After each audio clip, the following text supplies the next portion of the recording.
മഴത്തോരു മുൻപേ എന്ന മനോഹരമായ പരമ്പരയിൽ ഉടൻ വരുവാൻ പോകുന്ന മറ്റൊരു അടിപൊളി എപ്പിസോഡിലേക്ക് എല്ലാ പ്രിയപ്പെട്ടവർക്കും സ്വാഗതം.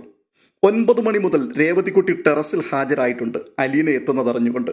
അവിടെ നിന്ന് നോക്കിയാൽ പ്രധാന റോഡിൽ നിന്നും വീടിന് നേർക്കുള്ള പോക്കറ്റ് റോഡിലേക്ക് ആളുകളോ വാഹനങ്ങളോ ഒക്കെ പ്രവേശിക്കുന്നത് കാണാം. മാമച്ചനോ ഗ്രേസമ്മയോ എന്തെങ്കിലും ആവശ്യത്തിന് വിളിച്ചപ്പോഴെല്ലാം അവൾ ടെറസിൽ നിന്ന് ഓടിയാണ് താഴേക്ക് എത്തിയത്. മാമച്ചൻ ആശ്ചര്യത്തോടെ ഗ്രേസമ്മയോട് ചോദിക്കുന്നുണ്ട് ആ കാഴ്ച കണ്ടുകൊണ്ട്, ഇവളെന്തിനാ ഈ എപ്പോഴും ടെറസിന്റെ മുകളിലേക്ക് ഓടുന്നേ? ആഹാ, മാമച്ചായൻ അതങ്ങ് മറന്നുപോയോ? ഇന്നാണ് പാലായിന്ന് അവളുടെ അലീന ചേച്ചി വരുന്നത്. ഓ, അതിന്റെ ഇളക്കമാണല്ലേ. ഒരു കാര്യത്തിന് വിളിച്ചാലൊന്ന് കേൾക്കാൻ പോലും ഒക്കെ നേരമില്ലല്ലോ. ഇനിയിപ്പോൾ 2 ദിവസത്തേക്ക് മാമച്ചായന് എന്തെങ്കിലും പരിപാടികളുണ്ടെങ്കിൽ ക്യാൻസൽ ചെയ്തേക്ക്. അവൾ ഇനി നമ്മളെ നിലത്ത് നിർത്തുമെന്ന് കരുതുകയേ വേണ്ട. ഗ്രേസമ്മയുടെ മുന്നറിയിപ്പാണ്. ഇത് കേട്ടുകൊണ്ട് മാമച്ചൻ രേവതിക്കുട്ടിയെ നീട്ടി വിളിക്കുന്നുണ്ട്. വിളി കേട്ട് താഴേക്ക് ഇറങ്ങി വന്നപ്പോൾ വലിയ ഗൗരവത്തോടുകൂടി മാമച്ചൻ ചോദിക്കുകയാണ്, നീ എന്തിനാ എപ്പോഴും ടെറസിലേക്ക് ഓടിപ്പോകുന്നത്? നോക്കുകുത്തിയെ പോലെ അവിടെ ചെന്ന് നിന്നില്ലെങ്കിൽ വരണ്ടവർക്ക് വീട് തെറ്റിപ്പോകുമോ? ഇവിടെ എങ്ങനെ നിൽക്കുവച്ചേ? ഒരാവശ്യത്തിന് വിളിച്ചാൽ അവളെ കിട്ടണ്ടേ? അപ്പോൾ രേവതിക്കുട്ടിയുടെ മറുപടി, ആൻറ്റി കണ്ടോ, കുശുമ്പ് കണ്ടോ? വെറുതെ അല്ല തല ഇത്ര പെട്ടെന്ന് കഷണ്ടിയായി പോയത്. ഇത് കേട്ടുകൊണ്ട് ഗ്രേസമ്മയൊന്ന് പൊട്ടിച്ചിരിച്ചു. രേവതിക്കുട്ടി വലിയ ഗൗരവത്തോടെ മാമച്ചന്റെ മുമ്പിൽ കയ്യും കെട്ടി നിൽക്കുകയാണ്. അങ്ങനെ നിൽക്കുമ്പോൾ പെട്ടെന്ന് ഒരു ഓട്ടോറിക്ഷയുടെ ശബ്ദം കേട്ടു.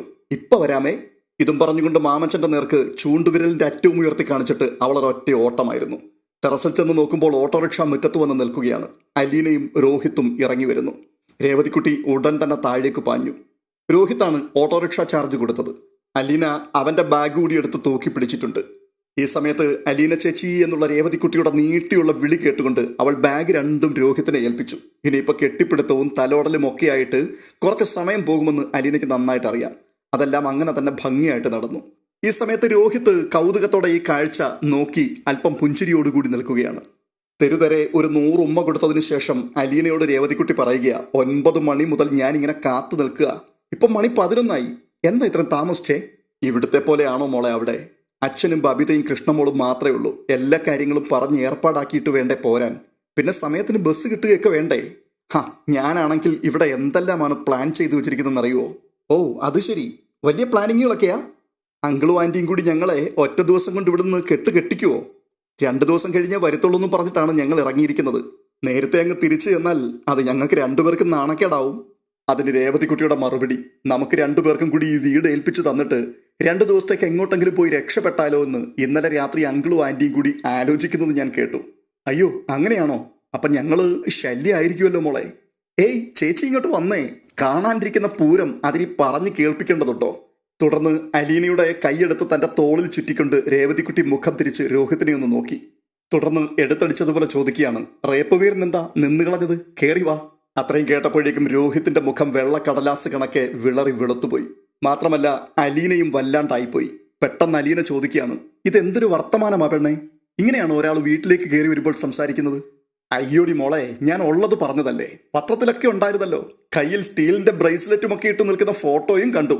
പിന്നെ പത്രത്തിൽ വരാത്ത വേറൊരു കേസ് കൂടി ഉണ്ടല്ലോ. അലീന ചേച്ചിക്ക് ലെമൺ ജ്യൂസിനകത്ത് മയക്കുമരുന്ന് കലക്കി തന്ന് കുടിപ്പിച്ചിട്ട് കത്രിക. അലീന രോഹിത്തിന്റെ മുഖത്തേക്കൊന്ന് നോക്കി. അവൻ അടിയേറ്റതുപോലെ നിൽക്കുകയാണ്. രോഹിത്തിന് അത് നന്നായി വേദനിച്ചുവെന്ന് അലീനയ്ക്ക് മനസ്സിലായി. ഉടനെ ശാന്തമായിട്ട് അലീന പറയുകയാണ്, അതെ, ഇവള് പറയുന്ന ഒന്നും നീ കണക്കാക്കണ്ട, വാ അകത്തേക്ക് പോകാം. പക്ഷെ രോഹിത് അനങ്ങിയില്ല. രേവതിക്കുട്ടി അലീനയുടെ തോളത്ത് നിന്ന് കൈയെടുത്ത് രോഹിത്തിന്റെ അടുത്തേക്ക് ചെന്നു. അവന്റെ കയ്യിലിരുന്ന ബാഗുകൾ പെട്ടെന്ന് പിടിച്ചു വാങ്ങി. എന്നിട്ട് രോഹിത്തിന്റെ കയ്യിലേക്ക് കയറി പിടിച്ചു. അല്ല, പിന്നെ എന്ത് വിചാരിച്ചിട്ടാ സാർ ഇങ്ങോട്ട് പോകുന്നത്? ഞങ്ങൾ എല്ലാവരും കൂടി താലപ്പൊലി എടുത്ത് പൂമാലയിട്ട് സ്വീകരിക്കുമെന്നോ? എന്റെ അടുത്ത് ഈ തൊലിക്കെട്ടി ഒന്നും പോരാ മോനെ. രോഹിത്തിന് പ്രതിഷേധിക്കണമെന്നുണ്ടായിരുന്നു. പക്ഷേ രേവതിക്കുട്ടി യാതൊരു സങ്കോചവുമില്ലാതെ അവന്റെ കൈയെടുത്ത് തന്റെ കക്ഷത്തിൽ ഇറുക്കി പിടിച്ച് വലിച്ചുകൊണ്ട് നടന്നപ്പോൾ നിസ്സഹായതയോടുകൂടി അവന് പിന്നാലെ ചെല്ലേണ്ടി വന്നു. ഹാളിൽ മാമച്ചനും ഗ്രേസമ്മയും അവരെ കാത്തു നിൽക്കുകയായിരുന്നു. അലീന ഹൃദ്യമായ പുഞ്ചിരിയോടുകൂടിയാണ് അവരെ സമീപിച്ചത്. ആൻറ്റിക്ക് സുഖമല്ലേ?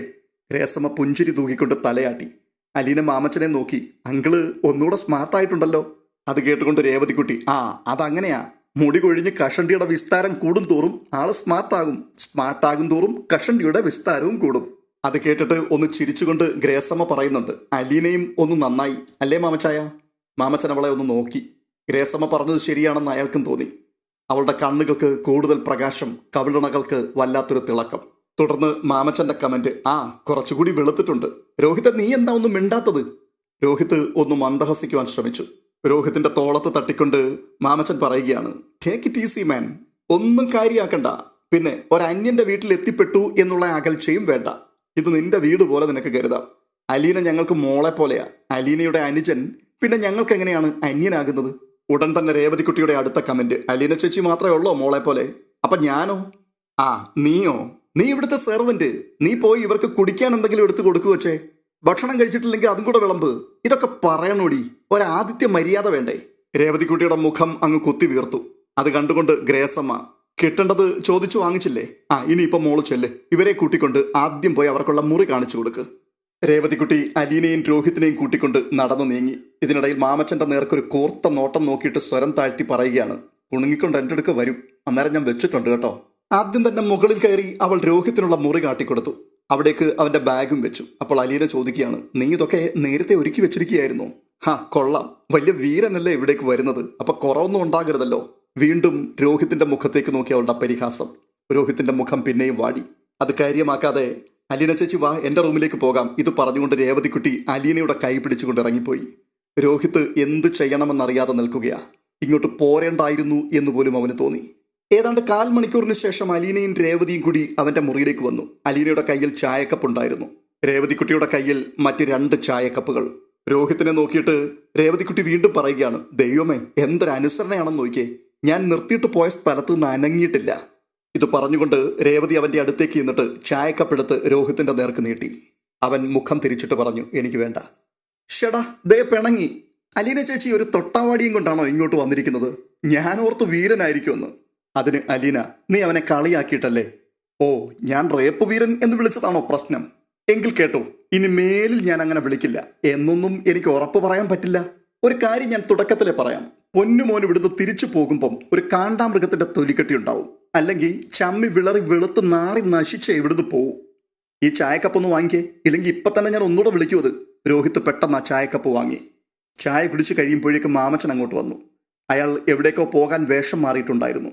അല്ല അങ്കിൾ എങ്ങോട്ടാ? ഞങ്ങളെ കണ്ട ഉടനെ രക്ഷപ്പെടാൻ പോവാണോ? അലീന ചിരിച്ചുകൊണ്ട് ചോദിച്ചു. രക്ഷപ്പെടാൻ ഇനിയും സമയമുണ്ടല്ലോ. എനിക്ക് നെടുമ്പാശ്ശേരി വരെ ഒന്ന് പോകണം. നിങ്ങൾ ആരെങ്കിലും വരുന്നുണ്ടെങ്കിൽ എൻ്റെ കൂടെ പോരെ. അതിന് അലീന, ഞങ്ങളിപ്പോൾ ഇത്രയും യാത്ര ചെയ്ത് ക്ഷീണിച്ചിങ്ങോട്ട് വന്നതല്ലേ ഉള്ളൂ അങ്കിളെ. എന്നാൽ ഞാൻ പോയിട്ട് വരാം. ഇത് പറഞ്ഞുകൊണ്ട് മാമച്ചൻ പിന്തിരിയുമ്പോൾ പുറകിൽ നിന്നും രോഹിത്തിന്റെ ശബ്ദം, അങ്കിളെ ഞാൻ കൂടെ വരാം. പെട്ടെന്ന് രേവതിക്കുട്ടി, അങ്ങനെ ഇപ്പൊ പോണ്ട, ഇവിടെ അങ്ങ് ഇരുന്നാ മതി. അപ്പോൾ വീണ്ടും മാമച്ചൻ, അവൾ അങ്ങനൊക്കെ പറയും മോനെ, നീ വരുന്നെങ്കിൽ വാ. ഇത് കേട്ടുകൊണ്ട് രോഹിത്ത് മാമച്ചന്റെ പിന്നാലെ ഇറങ്ങി. അപ്പോൾ മാമച്ചൻ വീണ്ടും, അല്ലെങ്കിലും ഈ 2 പെൺപിള്ളാരുടെ ഇടയ്ക്ക് നീ എന്നാ ചെയ്യാനാ? ബോറടിച്ച് ചാകത്തേ ഉള്ളൂ. രോഹിത്ത് താഴേക്ക് ഇറങ്ങുമ്പോൾ രേവതിക്കുട്ടി പിന്നിന്ന് വിളിച്ചു പറയുകയാ, രക്ഷപ്പെട്ടു എന്നൊന്നും കരുതണ്ട, തിരിച്ചിങ്ങോട്ടല്ലേ വരുന്നേ, ഞാൻ കാണിച്ചു തരാം. മാമച്ചനും രോഹിത്തും കൂടി ഏകദേശം 1:30 മണിയോടുകൂടി തിരികെ എത്തി. ഊണൊരുക്കി കാത്തിരിക്കുകയായിരുന്നു രേവതിക്കുട്ടിയും അലീനയും ഗ്രേസമ്മയും. എല്ലാവരും ഒരുമിച്ച് ഊണ് കഴിക്കാനിരുന്നു. അപ്പോൾ രേവതിക്കുട്ടി, അങ്കിളെ ഇന്നത്തെ പ്രോഗ്രാം ചാർട്ട് റെഡി ആയിട്ടുണ്ട്. കേൾക്കട്ടെ, പറ. വൈകിട്ട് ബീച്ചിൽ, രാത്രി പഞ്ചാബ് റെസ്റ്റോറൻറ്റിൽ നിന്ന് ഭക്ഷണം, പിന്നെ സെക്കൻഡ് ഷോ സിനിമ. ഓഹോ, ഇത്രയുള്ളോ? ഞാനോർത്ത് ഷോപ്പിംഗും നൈറ്റ് ക്ലബും കൂടി ഉണ്ടാകുമെന്ന്. അതിനൊക്കെ സമയം കിടക്കുകയല്ലേ, നാളെ എന്ന് പറയുന്നൊരു ദിവസം ഉണ്ടല്ലോ. ഭക്ഷണം കഴിച്ചുകൊണ്ടിരിക്കുന്നതിനിടയിൽ രേവതിക്കുട്ടി അലീനയുടെയും രോഹിത്തിന്റെയും പ്ലേറ്റുകളിൽ വീണ്ടും വിളമ്പുക കൂടി ചെയ്തു. രോഹിത്തിനെ കുത്തിക്കൊണ്ട് ഇടയ്ക്ക് പിന്നെയും ചോദിക്കുന്നുണ്ട്, വീരന് ഒരു മീൻ വറുത്തതൂടി വെക്കട്ടെ? അത് കേട്ടുകൊണ്ട് മാമച്ചൻ വിസ്മയത്തോടു കൂടി ചോദിക്കുകയാണ്, വീരനോ? അതെന്ത് പേര്? ഇദ്ദേഹത്തിന് അങ്ങനെ ഒരു പേര് കൂടി ഉണ്ടെങ്കിലേ, ഓമന പേരാണ്. അപ്പോൾ ഗ്രേസമ്മ, വീട്ടിൽ അങ്ങനെയാണോ മോനെ വിളിക്കുന്നത്? വീണ്ടും രേവതിക്കുട്ടി, വീട്ടിൽ വിളിക്കുന്നതല്ല, നാട്ടില്. പിന്നെ വീരന്റെ പുറകിൽ ഒരു വാലും കൂടിയുണ്ട്, അത് ഞാൻ പറഞ്ഞില്ലെന്നേ ഉള്ളൂ. ഒന്നും മനസ്സിലാകാതെ മാമച്ചൻ ചോദിക്കുകയാണ്, വാലോ? അതിന് വീണ്ടും രേവതിക്കുട്ടി, അങ്കിളെ നമ്മൾ TV-യിൽ ചില പരസ്യങ്ങൾ കാണാറില്ലേ? സിനിമാ നടി വരുന്നു, ജ്വല്ലറിയുടെ മുമ്പിൽ കാറിൽ നിന്ന് ഇറങ്ങുന്നു, അകത്തേക്ക് കയറുന്നു, സ്വർണ്ണാഭരണങ്ങൾ എടുത്ത് കാതിലും കഴുത്തിലും കയ്യിലും അരയിലും ഒക്കെ വെച്ചു നോക്കുന്നു, ഒടുവിൽ സർവാഭരണ വിഭൂഷതയായി നിന്നുകൊണ്ട് സ്വർണത്തിന് പുഞ്ചിരിമറ്റം ജ്വല്ലറി എന്നും പറയുന്നു. ആദ്യത്തെ ഒരാഴ്ച പരസ്യം മുഴുവൻ കാണിക്കും, പിന്നെ അവസാനത്തെ 5 സെക്കൻഡ് കാണിക്കും. നല്ല സ്വർണത്തിന് പുഞ്ചിരിമറ്റം ജ്വല്ലറി എന്ന് പറയുമ്പോഴേക്കും പരസ്യം അങ്ങ് തീരും. എന്നാലും നമ്മുടെ മനസ്സിൽ ആദ്യം കണ്ട പരസ്യം മുഴുവൻ തെളിഞ്ഞു വരും, ശരിയല്ലേ? അപ്പോൾ മാമച്ചൻ, അത് ശരിയാ. അദ്ദേഹം അത് സമ്മതിച്ചുവെങ്കിലും ഇവൾ എന്താണ് ഈ പറഞ്ഞു വരുന്നതെന്ന് മാമച്ചനോ ഗ്രേസമ്മയ്ക്കോ ഒരു തുള്ളി പോലും പിടികിട്ടിയില്ല. രേവതിക്കുട്ടി തുടരുകയാണ്, വീരൻ എന്ന് ഞാൻ പറയുമ്പോഴും ഇവിടെ ചിലരുടെ മനസ്സിൽ അങ്ങനെ ചില ഫ്ലാഷ് ബാക്കുകളൊക്കെ തെളിഞ്ഞു വരും. പരസ്യത്തിന്റെ അവസാന 5 സെക്കൻഡാണ് വീരൻ. രോഹിത്തിന്റെ മുഖം വിളറി വെളുത്തു. അലീനെ ആരും കാണാതെ രേവതിക്കുട്ടിയുടെ തുടയിലൊന്ന് നുള്ളി. രോഹിത്തിനെ രേവതിക്കുട്ടി പരിഹസിക്കുകയാണ് എന്ന് ഗ്രേസമ്മയ്ക്ക് മാമച്ചനും മനസ്സിലായി. അപ്പോൾ രോഹിത്തിന്റെ മുഖത്ത് നോക്കിക്കൊണ്ട് മാമച്ചൻ പറയുകയാണ്, ദേ മോനെ, ഇവള് പറയുന്നൊന്നും നീ കണക്കാക്കണ്ട കേട്ടോ. ഇതൊരു നാണം കെട്ട ജീവിയാണ്. എന്തായാലും ഊണെല്ലാം കഴിഞ്ഞ് മുറിയിലേക്ക് വന്നപ്പോൾ രോഹിത്ത് അലീനയോട് കാര്യമായി പരാതിപ്പെട്ടു. രോഹിത്ത് പറയുകയാണ്, അതെ, ഇങ്ങനെയാണെങ്കിൽ ഞാനില്ല, ഇന്ന് തന്നെ ഞാൻ തിരിച്ചു പോവുക. അപ്പോൾ അലീന, അതിനിപ്പോ എന്ത് സംഭവിച്ചെന്നാ നീ ഈ പറയുന്നേ? ആ പെണ്ണ് പറയുന്നത് അലീന ചേച്ചി കേട്ടതല്ലേ? അവരുടെയൊക്കെ മുമ്പിൽ വെച്ച് ഫ്ലാഷ് ബാക്ക് തെളിഞ്ഞു വരുമത്രേ. അത് കേട്ടുകൊണ്ടാണ് രേവതിക്കുട്ടി മുറിയിലേക്ക് കയറി വരുന്നത്. തെളിഞ്ഞു വരും, തെളിഞ്ഞു വരും, എല്ലാം തെളിഞ്ഞു വരും. വിജനമായൊരു റബ്ബർ തോട്ടം, അതിന്റെ നടുവിൽ ആൾതാമസമില്ലാത്തൊരു വീട്, പിന്നീട് ഒരു lockup room, police, sub jail, ഇതൊക്കെയാണ് ഫ്ലാഷ് ബാക്ക്. അപ്പോഴേക്കും രോഹിത്ത് വളരെ ദേഷ്യത്തോടു കൂടി ശബ്ദമുയർത്തിക്കൊണ്ട് അലീനയോട് പറയുകയാണ്, അലീന ചേച്ചി കേട്ടല്ലോ, മനഃപൂർവ്വം അപമാനിക്കുകയാണത്. എന്റെ മോനെ, ഇവളെ കൊണ്ട് ഇവിടുത്തെ അങ്കിളും ആന്റിയും വരെ തോറ്റു തുന്നം പാടിയിരിക്കുകയാണ്. അവര് പറഞ്ഞില്ലായിരുന്നു ഇവള് പറയുന്ന ഒന്നും വകവെക്കണ്ടെന്ന്? ഇവൾ ഇവിടുത്തെ സെർവന്റ് ആണെന്ന് നിന്റെ മുഖത്ത് നോക്കി അങ്കിള് പറഞ്ഞത് നീ കേട്ടില്ലേ?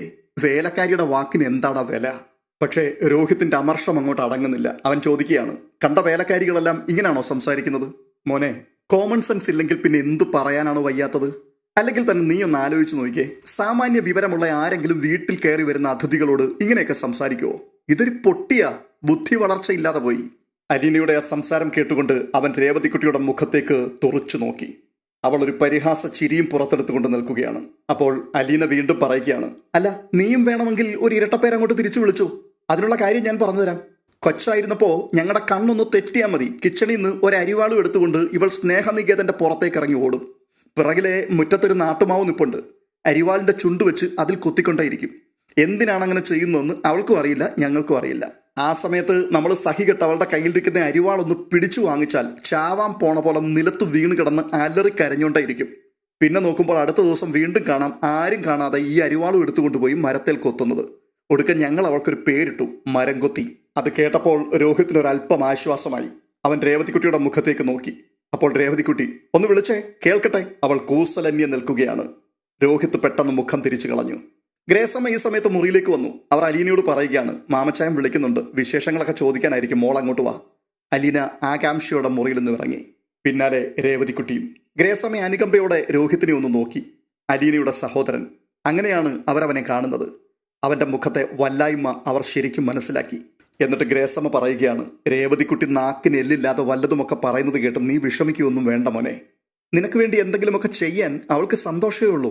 അത് കേട്ടപ്പോൾ രോഹിത്തിന് വീണ്ടും സംശയമായി. ഗ്രേസമ്മ തുടരുകയാണ്, അലീനയെ അവൾ ഇടയ്ക്കിടയ്ക്ക് വിളിക്കുന്നുണ്ടായിരുന്നു. അപ്പോൾ കിട്ടുന്ന വിവരങ്ങളെല്ലാം ഞങ്ങളോട് പറയും. ചെയ്തു പോയ തെറ്റുകളെ ഓർത്ത് നീ പശ്ചാത്തപിച്ചതും എല്ലാവരോടും ക്ഷമ പറഞ്ഞതും അലീനയെ നീ സ്വന്തം ചേച്ചിയെ പോലെ സ്നേഹിച്ചു തുടങ്ങിയതും എല്ലാം ഞങ്ങളോട് പറയും. നിനക്കുണ്ടായ മാറ്റത്തെക്കുറിച്ച് വലിയ സന്തോഷത്തോടെയാണ് അവളിവിടെ പറയാറുള്ളത്. അതുകൊണ്ടാണ് പറഞ്ഞത് കഴിഞ്ഞതൊന്നും ഓർത്ത് നീ വിഷമിക്കണ്ടെന്ന്. മോശക്കാരനാണെന്ന് വിചാരിക്കുകയേ വേണ്ട. തെറ്റുപറ്റാത്തവരാരും ഇല്ലല്ലോ മോനെ. നിന്റെ മുഖം വാടിയിരിക്കുന്നത് കണ്ടിട്ടാ ഞാനിതൊക്കെ പറയുന്നത്. രോഹിത്ത് ഗ്രേസമ്മയുടെ മുഖത്തേക്ക് നോക്കി ചെറുതായി ഒന്ന് മന്ദഹസിച്ചു. ഗ്രേസമ്മ വീണ്ടും പറയുക, വേണമെങ്കിൽ നീ ഒന്ന് കിടന്നു, വൈകിട്ട് പുറത്തൊക്കെ പോകേണ്ടതല്ലേ. എന്നിട്ട് അവർ മുറി വിട്ടിറങ്ങി. അവർ മാമച്ചന്റെ അടുത്തേക്ക് ചെല്ലുമ്പോൾ അലീന നിലവിലുള്ള സ്ഥിതിഗതികൾ മാമച്ചനോട് വിവരിക്കുകയായിരുന്നു. അലീന പറയുകയാണ്, പാലായിലെ എൻ്റെ ജോലി ഏറെക്കുറെ തീർന്നെങ്കിലേ, ഇനി അടുത്തൊരു സ്ഥലം നോക്കണം. ഇത് വലിയ കഷ്ടമാണല്ലോ മോളെ. എല്ലാവരും നിന്നോട് ഇഷ്ടം കാണിച്ചു തുടങ്ങിയപ്പോൾ നിനക്ക് അവിടുന്ന് പോരേണ്ടി വരികയെന്ന് പറഞ്ഞാൽ സാരമില്ലങ്ങളെ, എനിക്കൊരു സന്തോഷമുണ്ടല്ലോ. അങ്കിളിന് രോഹിത്തിനെ കണ്ടിട്ട് എന്തു തോന്നി? നിങ്ങൾ ഒരുമിച്ച് യാത്ര ചെയ്തില്ലേ കുറച്ചു സമയം? അവൻ എന്തുമാത്രം മാറിപ്പോയെന്നറിയുമോ? നല്ല അനുസരണയുള്ളവനായി, വീണ്ടും വിചാരമുള്ളവനായി, സ്നേഹമുള്ളവനായി. ഉടനെ രേവതിക്കുട്ടി, കോംപ്ലക്സിന് ഒട്ടും കുറവില്ല. ഞാനൊന്ന് കളിയാക്കിയപ്പോഴേക്കും ആളങ്ങ് ഐസായിപ്പോയി. ആ മുഖം ഒന്ന് കാണേണ്ടതായിരുന്നു. പെട്ടെന്ന് രേവതിക്കുട്ടിയുടെ മുഖത്ത് നോക്കി ശകാര രൂപേണ അലീന പറയുകയാണ്, നീ എന്തിനാണ് അത്രയൊക്കെ കടത്തി പറയാൻ പോയത്? ചേച്ചി, രോഹിത്തേട്ടൻ്റെ കാര്യം ചേച്ചി ശ്രദ്ധിക്കേ വേണ്ട. അതെനിക്കങ്ങ് വിട്ടു വന്നേക്ക്. 2-3 ദിവസം കൊണ്ട് ഞാൻ ആളിനെ ശരിയാക്കിയെടുത്തോളാം. കക്ഷിക്ക് നാണക്കേടും മാനക്കേടും ഒക്കെ ലേശം കൂടുതലാ. ഒന്ന് പൊളിച്ചടുക്കിയാലേ ശരിയാവുള്ളൂ. അത് ഞാൻ ഏറ്റു. ഇടയിൽ കയറി ഗ്രേസമ്മ ചോദിക്കുകയാണ് അലീനയോട്, ഇനി നീ എന്തു ചെയ്യും മോളെ? അവിടുന്ന് എന്തായാലും പോയേ പറ്റൂ ആൻറ്റി, അല്ലെങ്കിൽ അമ്മ ഡിവോഴ്സിന് പോവും. ഞാനതിന് ഒരു കാരണക്കാരിയാവാൻ പാടില്ലല്ലോ. അത് കേട്ടുകൊണ്ട് 3 പേരും അലീനയെ തന്നെ അലിവോടെ നോക്കിയിരിക്കുകയാണ്. വീണ്ടും ഗ്രേസമ്മ ചോദിക്കുകയാണ്, എന്തൊരു സ്ത്രീയാണ് അവരൊന്നും മനസ്സ് വെച്ചെങ്കിൽ നിനക്ക് ആ വീട്ടിൽ ഇനിയും താമസിക്കാമായിരുന്നില്ലേ? അമ്മയുടെ സ്വഭാവം അങ്ങനെ ആയിപ്പോയല്ലോ ആൻറ്റി. ഭയങ്കര വാശിക്കാരിയാണ്. അതുകൊണ്ട് ഞാനിപ്പോൾ ഒരു കാര്യം സംസാരിക്കാൻ കൂടിയാണ് ഇവിടേക്ക് വന്നത്. അങ്കിൾ എനിക്ക് എവിടെയെങ്കിലും ഒരു ജോലി ശരിയാക്കി തരണം. ഒരാഴ്ച കഴിഞ്ഞിട്ട് മതി. ജോലിയുടെ കാര്യമൊന്നും ഓർത്ത് നീ വിഷമിക്കണ്ട. അതൊക്കെ ഞാൻ ശരിയാക്കി തന്നോളാം. നല്ല ജോലി തന്നെ നിനക്ക് ഞാൻ റെഡിയാക്കാം. മാമച്ചന്റെ ആ വാക്ക് കേട്ടപ്പോൾ അലീനയുടെ മുഖത്ത് വലിയൊരു പ്രകാശം ഉദിച്ചു. അടുത്തതായി കാണുന്ന കാഴ്ച നീലഗിരിയിലേക്ക് നമ്പർ ഡയൽ ചെയ്തിട്ട് ബാലചന്ദ്രമേനോൻ റിസീവർ കാതോട് ചേർത്ത് പിടിച്ച് കാത്തിരിക്കുന്നതാണ്. മറുവശത്ത് ഫോൺ റിങ് ചെയ്യുന്നുണ്ട്. ആരോ ഫോൺ എടുത്തിരിക്കുന്നു. ഹലോ ഹലോ, ഇത് റിട്ടയർഡ് ലെഫ്റ്റനന്റ് കേണൽ ഗംഗാധര മേനോനാണോ? യെസ്, ഞാൻ തന്നെയാണല്ലോ. ആരാ വിളിക്കുന്നത്? ഞാൻ ബാലചന്ദ്രമേനോൻ, പാലായിൽ നിന്നാണ്. ഓ ബാലചന്ദ്രമേനോൻ, ഹൗ ആർ യു? ആ ഗോയിങ് ഓൺ. ഇതൊരു സർപ്രൈസ് കോളായി പോയല്ലോ ബാലേന്ദ്ര. എന്താ പെട്ടെന്ന് ഇങ്ങനെ തോന്നാൻ? അതെ, എനിക്കൊരാളുടെ അഡ്രസ്സ് വേണമായിരുന്നു. താങ്കൾക്ക് അറിയാവുന്ന അഡ്രസ്സാണ്. എനിക്കറിയാവുന്ന അഡ്രസ്സോ? അതാരാണ്? One mister Stanley Joseph. പണ്ട് ക്യാപ്റ്റൻ ആയിരുന്നു ആഗ്ര കന്റോൺമെന്റിൽ. ഇപ്പോൾ ആൾ എവിടെയുണ്ടെന്നോ ഏതു പൊസിഷനിലാണെന്നോ ഒന്നും എനിക്ക് അറിഞ്ഞുകൂടാ. മറുവശത്ത് സമ്പൂർണ്ണ നിശബ്ദത. ബാലചന്ദ്രമേനോൻ വീണ്ടും ഹലോ, കേൾക്കുന്നുണ്ടോ ഞാൻ പറയുന്നത്? ആ കേൾക്കുന്നുണ്ട്. അല്ല, ബാലചന്ദ്രന് ഇപ്പോഴെന്തിനാ സ്റ്റാൻലി ജോസഫിന്റെ അഡ്രസ്സ്? ആവശ്യമുണ്ട്. സോറി ബാലേന്ദ്ര, എൻ്റെ കൈവശം അയാളുടെ അഡ്രസ്സ് ഇല്ല. ആ സാരമില്ല, ഞാൻ ജയന്തിയോട് ചോദിച്ചു മനസ്സിലാക്കിക്കൊള്ളാം. 2 വർഷക്കാലം അയാളെ പ്രണയിച്ച 6 മാസക്കാലത്തോളം അയാളുടെ കൂടെ കിടന്ന ഒടുക്കം അയാളുടെ കുഞ്ഞിനെ പ്രസവിച്ച ജയന്തി ആ അഡ്രസ്സ് തീർത്തും മറന്നു പോകാനിടയില്ല. ഞാൻ വെക്കട്ടെ എന്നാ? ഏയ് ബാലേന്ദ്ര, വെക്കരുത്. ഞാൻ പറഞ്ഞത് എനിക്ക് അയാളുടെ അഡ്രസ്സ് അറിയില്ലെന്നാണ്. ഓ അത് ശരി. ആ അത് വേണമെന്ന് ഞാൻ പറഞ്ഞില്ലല്ലോ. എനിക്ക് അയാളുടെ പുനലൂരിലെ തറവാടിൻ്റെ വിലാസം കിട്ടിയാലും മതി. ഒന്ന് വെയിറ്റ് ചെയ്യും ബാലേന്ദ്ര, അതിവിടെ എവിടെയോ ഉണ്ട്. ഒന്ന് തപ്പിയെടുക്കണം. ഞാൻ ബാലേന്ദ്രനെ അങ്ങോട്ട് വിളിക്കാം. ഷേ, തപ്പാനൊന്നും മെനക്കെടണ്ടെന്നേ. ഓർമ്മയെന്നങ്ങ് പറഞ്ഞാൽ മതി. റിട്ടയർ ചെയ്തെങ്കിലും ലെഫ്റ്റനന്റ് കേണലിന്റെ ഓർമ്മശക്തിക്ക് തകരാറൊന്നുമില്ലെന്ന് എനിക്ക് നന്നായിട്ടറിയാം. എന്തിനാ ബാലചന്ദ്ര നിനക്കിപ്പോൾ സ്റ്റാൻലിയുടെ അഡ്രസ്സ്? വീണ്ടും പ്രശ്നങ്ങൾ കുത്തിപ്പൊക്കാനാണോ? ഇനി എന്ത് കുത്തിപ്പൊക്കാൻ? താനേ കുത്തിപ്പൊങ്ങിയത് അങ്ങനെ തന്നെ ഇരിക്കുകയാണ്, താന്നു പോയിട്ടില്ല. ബാലചന്ദ്ര, അടഞ്ഞ അധ്യായങ്ങളാണതെല്ലാം. ഓ അത് ശരി, നിങ്ങൾക്കതെല്ലാം അടഞ്ഞ അധ്യായങ്ങളാണ്. പക്ഷേ എനിക്കതങ്ങനെയല്ല. എനിക്കതൊക്കെ പുതിയ അധ്യായങ്ങളാണ്. ഞാനതൊന്ന് വായിച്ചു രസിക്കട്ടെ. എൻ്റെ ഭാര്യയുടെ പൂർവ്വകാമുകനെ, അവൾ വിവാഹത്തിന് മുമ്പ് പ്രസവിച്ച കുട്ടിയുടെ അച്ഛനെ, അയാളെ എനിക്കൊന്ന് കാണാൻ വല്ലാത്ത കൊതിയായിട്ടുണ്ട്. അഡ്രസ്സ് പറഞ്ഞോളൂ, ഞാൻ കുറിച്ചെടുത്തോളാം. ഇത് പറഞ്ഞുകൊണ്ട് ബാലചന്ദ്രമേനോൻ പേപ്പറും പേനയും എടുത്തു എഴുതുവാൻ തയ്യാറായിരുന്നു. മഴത്തോരും മുൻപ് എന്ന പരമ്പരയിൽ ഉദ്വേഗജനകമായ നിമിഷങ്ങളാണ് ഇനി നാം കാണാൻ പോകുന്നത്. ആ ദൃശ്യാവിഷ്കാരങ്ങൾ മുന്നമേ കൂട്ടി അറിയേണ്ടതിന് ഈ ചാനൽ ഇതുവരെയും സബ്സ്ക്രൈബ് ചെയ്തിട്ടില്ലാത്തവർ ദയവായി ഒന്ന് സബ്സ്ക്രൈബ് ചെയ്ത് കൂടെ കൂടുവാൻ ഓർപ്പിക്കുന്നു. ഒപ്പം ഈ വീഡിയോ നിങ്ങൾക്ക് ഇഷ്ടപ്പെട്ടിട്ടുണ്ടെങ്കിൽ ഒന്ന് ലൈക്ക് ചെയ്യുകയും ഹൈപ്പ് ചെയ്യുകയും അതുപോലെ തന്നെ നിങ്ങളുടെ വിലപ്പെട്ട അഭിപ്രായങ്ങൾ കമൻറ്റ് ബോക്സിൽ രേഖപ്പെടുത്തുകയും ചെയ്യണമെന്ന് പ്രത്യേകം ഓർപ്പിക്കുന്നു. അടുത്ത വീഡിയോയിൽ വീണ്ടും കാണാം. അതുവരേക്കും ബൈ.